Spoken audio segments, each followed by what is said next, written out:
with moments of excitement. LiveSource is a new game-changing app that allows you to create auctions instantly during these moments, as the crowd's excitement is at a fevered pitch. Comes back with his second triple of the game. Imagine, after spectacular moments, you could remove any item from the field of play and place it into a live auction in less than a minute while the game is still on.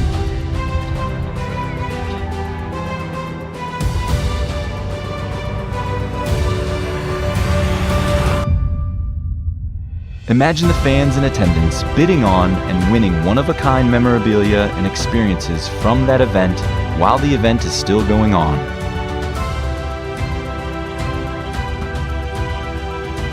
LiveSource handles the heavy lifting so that there are no limits on what can be sold or when it can be sold.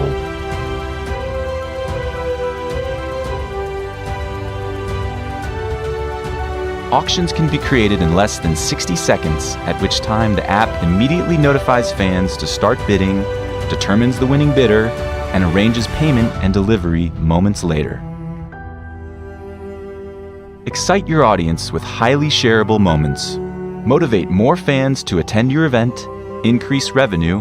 With LiveSource, it's as easy as 1, 2, 3.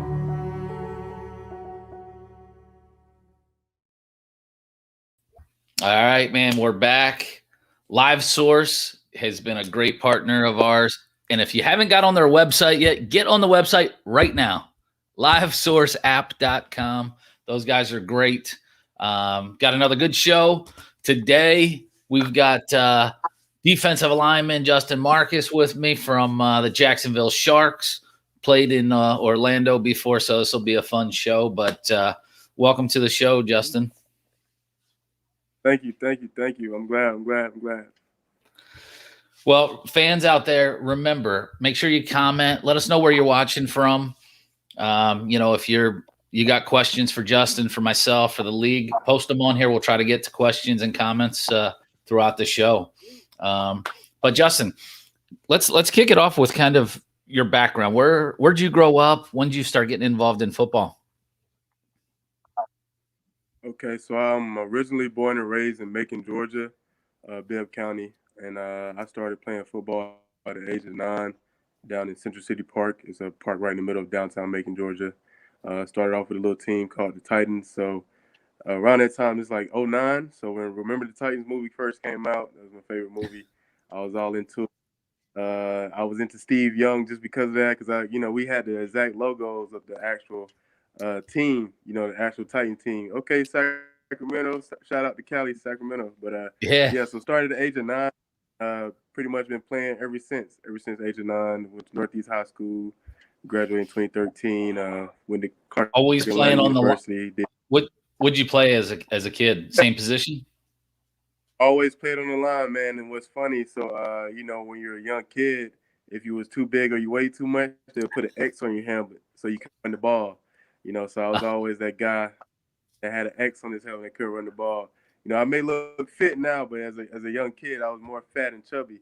And then I remember it was one game. I guess I lost weight. Hey, Miss Mary. Yeah, you got a fan here. Mary's a big one. But yeah, I lost weight near the end of the season one time, and I was able to run the ball one time on goal line. It was like a power punch, and ran it in for a touchdown. But yeah, my hand has always been in the dirt. Always been in the dirt, man. Well, I mean, I saw some photos, and I was like, well, yeah, you don't look overweight now. You look pretty fit. Yeah, nah. It all leaned out. Thanks to the company Webhead Fitness, we got real fit with it. We try to make them bodies lean and cuisine. You know what I mean? Yep. Well, hey, Pat wants to know when you're coming back to the house, man. Those guys, they're great supporters. We're looking like we're supposed to be starting back in May, so I guess it'll be sometime then when I finally come back down to Florida, man. I was ready to go off next Monday, but unfortunately, with COVID, they pushed us back again. We're gonna have a shorter season. Yeah. But when I'm in Florida, I'm definitely coming when I'm in Florida. Yep. The league announced yesterday that the schedule was going to go to an 8-game schedule. Pushed back to the end of May, mid to end of May. And it sucks, but it's the right thing to do, just for everyone's safety and to kind of get things going. I mean, we want to make sure we can fill these arenas up, and every state has their little differences. So now it was good to see that all the teams are on the schedule, and hey, make the best of it. I mean, that's all we can do. Nobody planned for COVID, and it's here, and hopefully we can keep chugging along. So Justin, tell us, okay, so you're going through high school, during that time, were you thinking about football after high school? When did that kind of get into your mind about playing after high school? Definitely. That's all I thought about. So my dad, I'm the youngest of 5 or 6, and he was ex-military. And right around in high school, I was learning about, a GI Bill for military kids. And I came to acknowledgement of that. His GI Bill was used up. So the only way I would go to college is playing sports at this time. I had academics as well, but I wanted, my tuition to be fully paid for. So I already had in mind going to my senior year that I had to ball out, that I had to have a great season just so I could have scouts and, get offers from colleges. So I definitely had football leaving high school and going into college, even after college. So how about, where'd you end up going?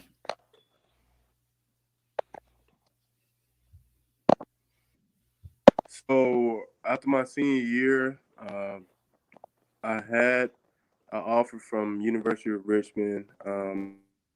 Not what happened. I ended up losing it, and I signed late to Clark Atlanta University as a private D2. Played 2 years, but when I was leaving my year, I only wanted to go D2 as the lowest. Zach, what up, my boy? D2 as the lowest, man. So I already had in my mind that I was going to do 2 years and transfer to D1. Didn't care which school. So I did my 2 years at Clark, and that's when I first heard of Kennesaw State coming into the Division I, and they just started a program, and I just thought it was a great opportunity for me to take my 2 year walk on and platform, that could get me exposed, and really bring a championship to that team, which I did my senior year. We made history and brought a championship to Kennesaw State football. That's a nice campus there too. It's just kind of north of Atlanta, right? Oh yeah. All right, so you're seeing, just keep up. I said run right into it. It's his own city. Yeah, exactly. So you end up winning the championship your senior year?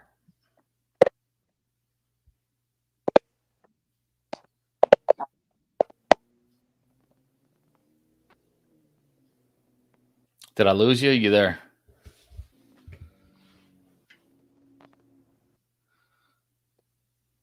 You there? Did you hear that question? I hear you now. Check it out. Okay. Yeah, championship. So you got your championship as a senior at Kennesaw State? No, I didn't get to hear the question.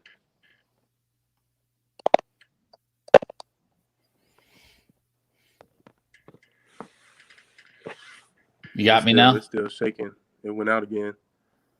Okay. I got you now. Okay. All right. Technology. It's great when it works and not so much when it doesn't. No, so what was it like winning a championship there? And it's super still. It was amazing, man. Our fans really what inspired me to play as did game. Was so funny, coaches would come in the room, hand out the scout report and all that. I knew the job I had to do. I watched my own film. I knew the player I was going to play, they would run, and I was just ready to get out there on the field and make plays just for the fans. Because our fan base is so crazy, if you look it up, we started the plank, the plank from Ed and Eddie, the little wooden guy. Nice.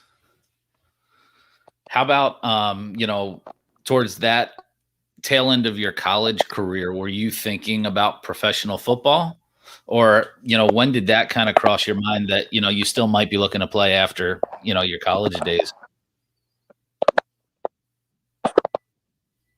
Oh yeah, always. And I didn't get to end what I was saying with the other one. It went out, so I had to make sure Oh, okay. you was hearing me with the.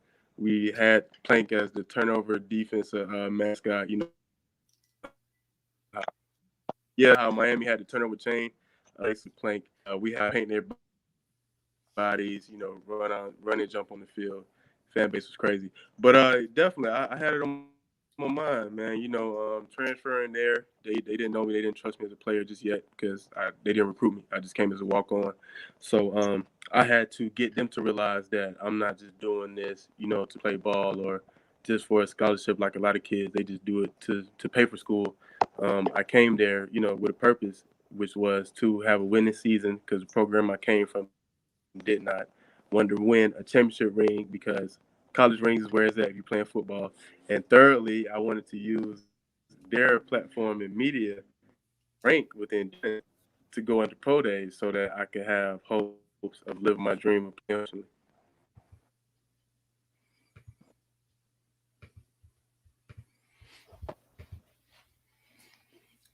So talk to me like on that, after that, where was your next step, after college? So after college, as I said, I always had my dirt, and the way we ran defense as a defensive end, I didn't really get to play a true defensive end. They pretty much had us stepping into the B gap, playing the run first. And then if we see it's a pass, we have to hurry up and engage into a pass rush. So come on pro day, they had me do LB drills instead of DN drills. So for NFL, I didn't have an egg for it, but I did camps shortly after that, and I had to see lines, but just didn't. We didn't get the contract, and from there, I was like, I didn't give up, but I had just lucked up and came across a scouting agency. It's called Hidden Gems, and he gave my first shot with Arena. I didn't know about Arena at the time, but I did know our previous player from last year, one of our seniors, Derek, went to Arena team called the Carolina Cobras, and turns out I had got the same opportunity.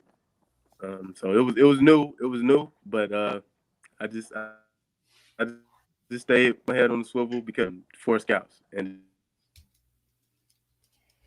keep the dream and hope alive. So did you end up? Were you there when they won the championship in Carolina?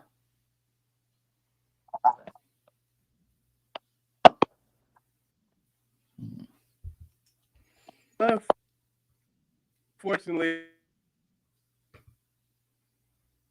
I was not. So that Arena really went right into Arena to a championship team, and I was learning the game. They had me at the end, of course, but it's 8-man. You're shoulder to shoulder. You don't have too much room. It's real quick around the corner. You have about 2.5 seconds to get to the quarterback. So it's test me out from end to playing Mac, and Mac is just straight on head to head with the fullback and getting around him, getting to the sack. So he held me for like 4 weeks. Billy Back. He held me for 4 weeks. He loved my energy. He said, "Hey kid, I just want you to learn everything." And then he played week 5. Yeah, he played me week 5. And was going against the Columbus Lions, and that's when it was hot. Just okay, I would have thought I would have been got some time just to feel it, but it was a hot game. It was really a hot game. And the game was on the line, and he just felt as if, I didn't do too terrible. He just felt as if I didn't execute, while in the game. So I guess they couldn't just tell I feel because no plays were being made. In my rookie first game against our rival team, that's the hardest team we're going against, and I was going against Hicks. So shortly after that got released, he was like, "Yeah, I would love to bring you back in camp and have you learn Jack as well."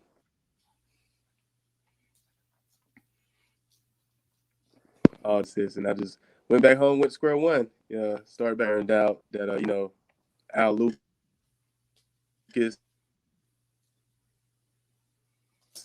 which is a legendary player from my hometown, played it, Northeast High School and everything like that. And it just bought me in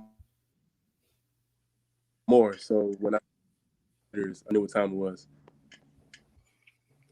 How was it from, going from, D-line to linebacker? Was that a big learning curve for you, or did you pick it up pretty quick?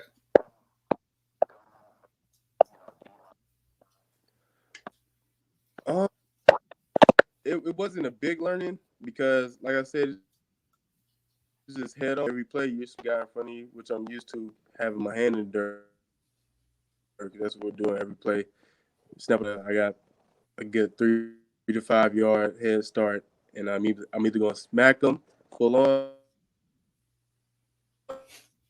or fake them out. It wasn't hard. It wasn't a hard transition at all.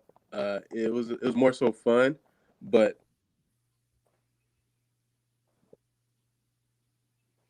the space will open up because the arena is so tight. So if your front man linemen aren't getting a pushback or opening a hole, it's kind of hard to go downhill and then either go across the man. That's that. It's a contact sport, so I don't mind it at all. So did you end up going back there, or when did you get to Orlando?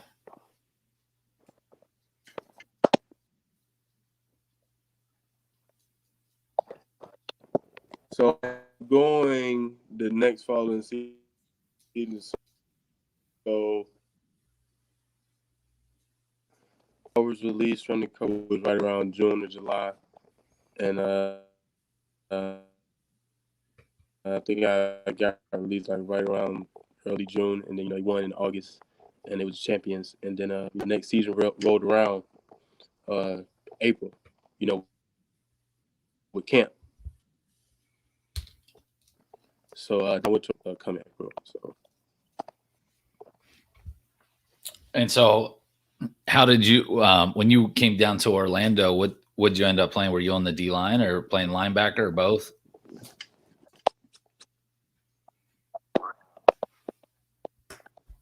I can't hear you. When you were down with Orlando, were you playing, both D line and linebacker, or were you just playing one of those spots?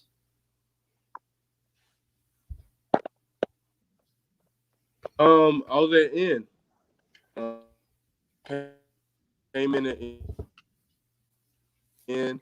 That was the Orlando since the 90s. Coming back into the league and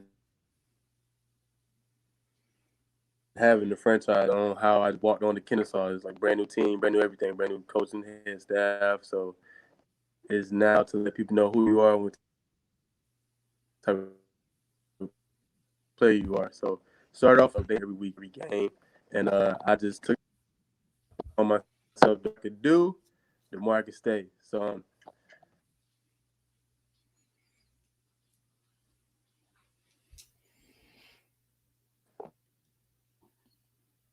I am having a hard time with you here, kind of going in and out. I was playing. You got me? Can you hear me okay? Yeah.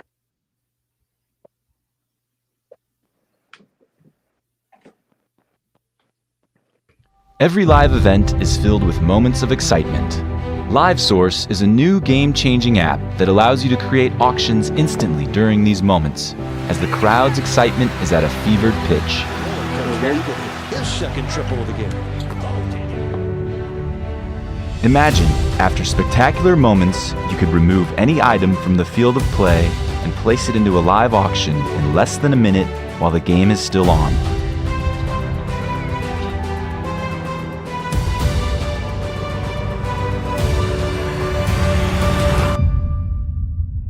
Imagine the fans in attendance bidding on and winning one-of-a-kind memorabilia and experiences from that event while the event is still going on.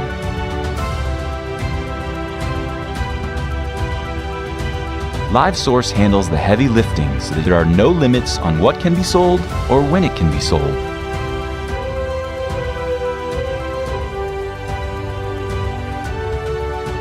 Auctions can be created in less than 60 seconds, at which time the app immediately notifies fans to start bidding, determines the winning bidder, and arranges payment and delivery moments later.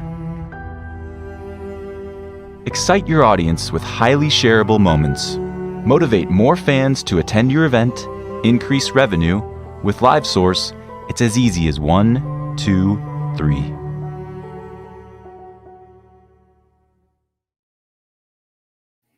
All right, we're back. So I was hoping we've just been having a little technical difficulties here. So want to make sure that we got you. Can you hear me okay now, Justin?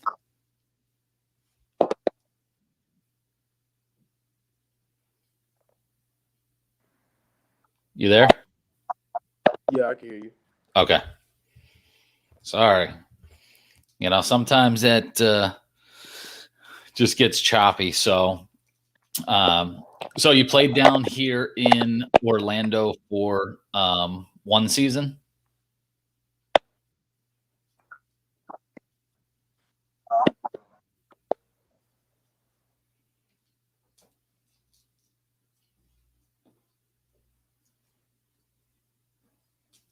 It's getting choppy again. You said I played down in Atlanta. Yeah, I was saying you were down in Orlando for one season then?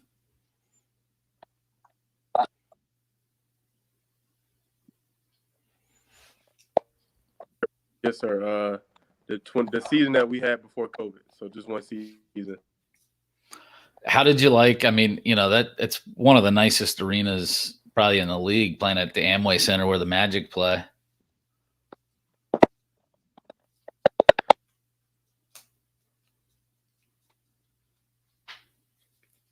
Yeah, locker room. So you know, guys will warm up. They're going to field and stretch. But I'm actually in there working now. So by the time we go out there and kick off, I'm already warmed up. Nice. So, you know, how did you end up getting to Jacksonville from Orlando? Just a free agent and decided to go up there because they're the champs, or what?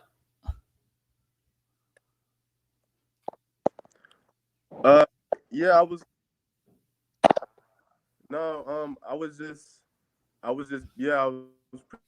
pretty much just being a free, being useful of social media and so on. You know, I had a great, you know, college film, so I would just send it out to where I felt like they needed players or team that players. And I actually sent it out to Jordan Edwards at the time, and Jordan Edwards immediately got me in connection with I forgot the guy name. Called him the Glove from Hall of Fame. Where at? In Jacksonville? He played for the Predators himself. No, he played for the Predators himself and Hall of Fame. Oh, okay. Let's do this. I'm gonna, you know, fans, you know, hang in there with us. I'm gonna disconnect us and try to rejoin, just because I really can't hear anything you're saying. I don't know if the fans can, but if you're out there and you're watching, let us know if you can hear everything okay, because I'm getting it pretty choppy on my end. And if you are, then we'll keep going. Otherwise, I want to jump off and we'll just jump back on. So let's just do that real quick. I'm gonna disconnect this and then we'll come right back on. Okay. So Philip is saying it's fine. Okay. Okay. Well, I will try to guess between the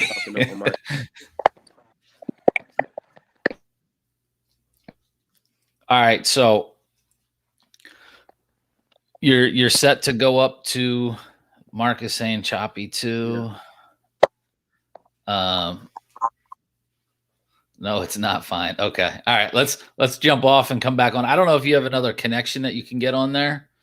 But if not, we'll try it. And If we can't get it working, then we'll have to redo it another time. But I'm gonna end this and we'll start again. So just join me back.